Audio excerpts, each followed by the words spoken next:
My heart sank so low when I read that your friend was suggesting it. Maybe it's legit, but I do feel it's a bit of an extreme response. Abby seems like a mostly good kid who just has this one stupid thing that's got stuck in her brain, normal teen stuff. I find it interesting that Judd did a 180 after reading a post, and now seems to be going from one extreme to the other. No real punishment to all punishment. I would think a bit more about that. I realize you're a step-parent and likely have no say in how Abby is parented, but I find it very concerning your wife seems to be so easily influenced by outsiders.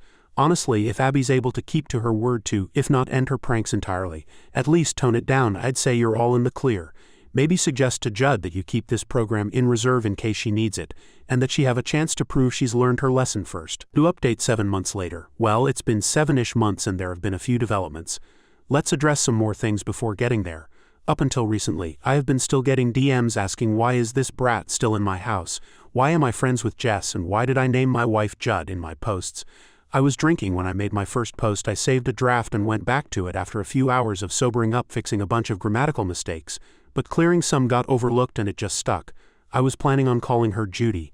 Jess and I are not friends. She married to my cousin who I do have a good relationship with, as well as their 2 daughters and Jess's daughter. Jess has a serious problem with boundaries.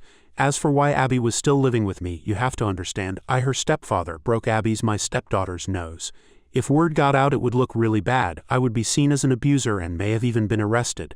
Several comments have pointed this out, how I should have saved that video for my own safety. I was pretty much going insane at that point, and my wife thought nothing of it, thinking I should have just let this go until I showed her my original post. To be honest, I wanted to keep the intervention that we had smaller, that didn't involve her friends, because I felt they did not need to know about it. I just wanted her grandparents and Jess to show up, but I was convinced otherwise. We decided that we would send Abby to weekly therapy. We were under the agreement that I would find and pay for it, and if it worked my wife would pay me back. It did work.